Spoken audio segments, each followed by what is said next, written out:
ಯಾರ್ಯಾರೋ ಏನೇನೋ ಹೇಳ್ತಿದ್ರು. ಇವತ್ತು ಮುಂಬೈಗೆ ಹೋದ್ರೆ ಏನು ಗೊತ್ತಾ ಸರ್, ಕಬ್ಜಾ, ಕಾಂತಾರ, KGF 3 ಇರೋದು.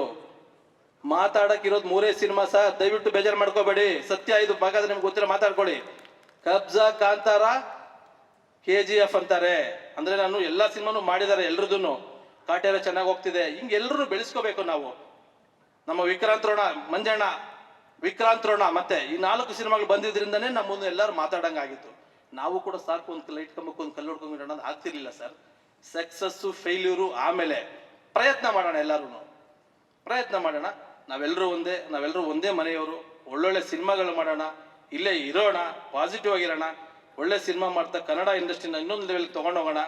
ಫಾರ್ ಎ ಕೈಂಡ್ ಇನ್ಫಾರ್ಮೇಶನ್, ನಾವು ಯಾರು ಅಮೆಝಾನು, OTT ಇನ್ನೊಂದು ಮತ್ತೊಂದು ಯಾರಿಂದ ಯಾರು ಆಗಲ್ಲ ಸರ್. ಅವರು ಬುದ್ಧಿವಂತರು, ಮಲ್ಟಿನ್ಯಾಷನಲ್ ಕಂಪನಿಗಳೆಲ್ಲರೂ. 16 ಜನ ಕತೆ ಕೇಳಿದ್ರು ಕಬ್ಜಾನ, ಗೊತ್ತಾ ಸರ್? ಅವ್ರಿಗೆ ಜಡ್ಜ್ಮೆಂಟ್ ಇರ್ಲಿಲ್ವಾ? 4 ಅವರ್ ರಫ್ ಫುಟೇಜ್ ನೋಡಿದ್ರು ಸರ್ ಎಲ್ಲರೂ ಸರ್, ಅವ್ರ ಜಡ್ಜ್ಮೆಂಟ್ ಇರ್ಲಿಲ್ವಾ? ದೇವರು ಕೊಡೋನು ಸರ್. ಎಲ್ಲರೂ ಸಿನಿಮಾನ ಸಕ್ಸಸ್ ಮಾಡಬೇಕು ಅಂತಾನೆ ಮಾಡ್ತಾರೆ, ಫೇಲ್ಯೂರ್ ಆಗಬೇಕು ಅಂತ ಯಾರೂ ಮಾಡಲ್ಲ. ಕೆಲವರು ಯೋಗ ಅರ್ಜೆಂಟಾಗಿ ಹೇಳಿದ್ನಲ್ಲಿ ಲಿಫ್ಟಲ್ಲಿ ಹೋಗೋರು, ಕೆಲವ್ರಿಗೆ ಆಗುತ್ತೆ, ವಾತಾವರಣ ಸಿಚುವೇಶನ್ನು ಬಂದಿರೋ ಸಿನಿಮಾ ಆಗುತ್ತೆ. ನಾವು ಸ್ವಲ್ಪ ಲೇಟಾಗಿ ಬರ್ಬೋದು ಅಷ್ಟೇ, ನಾವು ಇಲ್ಲಿವರೆಗೂ ಬಂದಿದ್ದೀವಿ. ಎನಿವೇ ಸರ್, ನಿಮ್ಮೆಲ್ಲರ ಆಶೀರ್ವಾದ RC ಸ್ಟುಡಿಯೋ ಮೇಲೆ ಇರಲಿ. ನಾನು ಮುಂದೆ ಒಂದಿನ ನಿಮ್ಮ ಹತ್ರ ಕೂತ್ಕೊಂಡು ಕೂಲಂಕುಷವಾಗಿ ಮಾತಾಡ್ತೀನಿ. ನಾನು ಹೆಸರು ಹೇಳ್ತಾನೆ ಮಾತಾಡ್ತೀನಿ. ಇವತ್ತಿನ ಸಂದರ್ಭದಲ್ಲಿ ಪ್ರೊಡ್ಯೂಸರ್ನ ಉಳಿಸ್ಕೊಳ್ಬೇಕು, ನಿರ್ದೇಶಕರಿಗೆ ಒಳ್ಳೊಳ್ಳೆ ಸಿನಿಮಾ ಕೊಡಬೇಕು, ಕನ್ನಡ ಇಂಡಸ್ಟ್ರಿನ ನೆಕ್ಸ್ಟ್ ಲೆವೆಲ್ ತೊಗೊಂಡು ಹೋಗ್ಬೇಕು. ಇವತ್ತು ನಾನು ಯಾವುದೋ ಬೇರೆ ಲ್ಯಾಂಗ್ವೇಜ್ಗೆ ಹೋಗಿ RC ಸ್ಟುಡಿಯೋಸ್ ಲಾಂಚ್ ಮಾಡಿಲ್ಲ ಸರ್. ನಿಮ್ಮ ಚಂದ್ರು, ನಾನು ಕನ್ನಡ ಇಂಡಸ್ಟ್ರಿಯಲ್ಲಿ ಬೆಂಗಳೂರಲ್ಲಿ ನಿಂತ್ಕೊಂಡು RC ಸ್ಟುಡಿಯೋ ಲಾಂಚ್ ಮಾಡಿದ್ದೀನಿ, ಕನ್ನಡಿಗನಾಗಿ. ಕನ್ನಡದ ಸಿನಿಮಾ, ಕನ್ನಡದ ಬ್ಯಾನರು. ಹಾಗಾಗಿ ಮಾತಾಡೋರಿಗೆ ನನ್ನೊಂದು ಮನವಿ, ನನಗೆ ಡೈರೆಕ್ಟ್ ಮಾತಾಡಿ.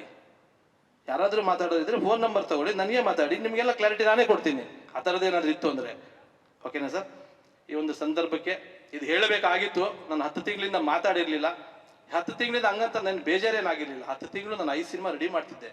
ರೆಡಿ ಆಗಿದೆ ಈಗ. ಒಂದೊಂದು ಸಿನಿಮಾನು ಒಂದೊಂದು ಥರ ಇದೆ. ಆದಷ್ಟು ಬೇಗನೆ ಒಂದೊಂದೊಂದಾಗಿ ಫ್ಲೋರ್ಗೆ ಹೋಗುತ್ತೆ. ನನ್ನ ಟಾರ್ಗೆಟ್ ಈ ವರ್ಷ, 1 ವರ್ಷದಲ್ಲಿ 5 ಸಿನಿಮಾ ಬಿಡುಗಡೆ ಮಾಡ್ತೀನಿ. ನಿಮ್ಮ ಆಶೀರ್ವಾದ ಇರಲಿ. Anand Pandit ji, thank you. ಎಷ್ಟು ಥ್ಯಾಂಕ್ಸ್ ಹೇಳ್ಬೇಕು ಗೊತ್ತಿಲ್ಲ.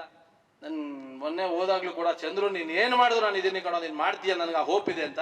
ನನಗೆ ಯಾರೋ ಒಬ್ರು ಕನ್ನಡದಿಂದ ಫೋನ್ ಮಾಡಿದ್ರಂತೆ, ಚಂದ್ರು ಸೋತಿಲ್ಲ ಕಣೋ, ಚಂದ್ರು ಗೆಲ್ತಾರೆ ಅಂತ ಹೇಳಿದ್ರಂತೆ. ಸೊ ಹಂಗಾಗಿ ಯಾವತ್ತೂ ನಾನು ನಿಮ್ಗೆ ಋಣಿಯಾಗಿರ್ತೀನಿ. ಉಪ್ಪಿ ಸರ್ ನನಗೆ ಯಾವತ್ತೂ, ನನಗೆ ಅವ್ರು ಹೇಳಿದ್ರ ಇಲ್ಲಿ ಶ್ರೀಮಂತಿಕೆ ಇರಬೇಕು, ಇಲ್ಲಿ ಅಲ್ಲ ಅಂತ ಹೇಳಿದ್ರಲ್ಲ, ಸತ್ಯ. ನಾನು ಉಪ್ಪಿ ಸರ್ನ ಫಾಲೋ ಮಾಡ್ತಾ ಬಂದನು. Thank you Uppi sir. Anand, ನಮ್ಮ ಅಲಂಕಾರ್ ಪಾಂಡ್ಯನ್ ಸರ್, ರೇವಣ್ಣ ಸಾಹೇಬರು, NM ಸುರೇಶ್ ಸರ್, ಕೃಷ್ಣ ಅವರು, ನಮ್ಮ ಗುರುಗಳು ಮಂಜುನಾಥ್ ಹೆಗಡೆ ಅವರು, ಜಾಕ್ ಮಂಜಣ್ಣ, ನನ್ನ ಅಣ್ಣ ರಾಮಚಂದ್ರ ಗೌಡರು, ಎಲ್ಲ ನೀವುಗಳು, ಮಾಧ್ಯಮದ ಎಲ್ಲ ಸ್ನೇಹಿತರುಗಳು ಕೂಡ ಇವತ್ತು ಚಂದ್ರನ ಬೀಳಕ್ಕೆ ಬಿಟ್ಟಿಲ್ಲ ಸರ್. ನನಗೆ ಗೊತ್ತು, ಬೇರೆ ಏನೇ ಆಗಿದ್ರು ಏನೇನೋ ಆಗಿರೋದು, ನನ್ನನ್ನು ಬೇರೆ ಏನೂ ಅಲ್ಲ, ಒಂದು ಒಳ್ಳೆ ಸಿನಿಮಾ ಪ್ರೇಮಿ, ಸಿನಿಮಾ ರೈತ ಅಂತ ನೀವು ನನ್ನನ್ನು ಇವತ್ತು ಬೀಳಕ್ಕೆ ಬಿಟ್ಟಿಲ್ಲ ಸರ್. ನಿಮ್ಗೆ ಯಾವಾಗಲೂ ಚಿರಋಣಿಯಾಗಿರ್ತೀನಿ.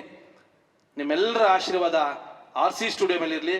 RC ಸ್ಟುಡಿಯೋ ಚಂದ್ರು ಒಬ್ಬಂದಲ್ಲ ಸರ್, ಇದು RC ಸ್ಟುಡಿಯೋ ಈಗ ಒಂದು ಕಂಪನಿ ಸರ್. ಮುಂಚೆ ನಾನು ಸೋಲೋ ಇದ್ದೆ, ಈಗ ಒಂದು ಕಂಪನಿ ಆಗಿದೆ, ಅದೊಂದು ಸಂಸ್ಥೆ ಆಗಿದೆ. ಆ ಸಂಸ್ಥೆ ಮೇಲೆ ನಿಮ್ಮೆಲ್ಲರ ಆಶೀರ್ವಾದ ಇರಲಿ ಅಂತ ಕೇಳ್ತಾ ನನ್ನ ಮಾತನ್ನು ಮುಗಿಸ್ತೀನಿ. ನಿಮ್ಮ ಆಶೀರ್ವಾದ ನಿರಂತರವಾಗಿರಲಿ sir. Thank you sir, thank you.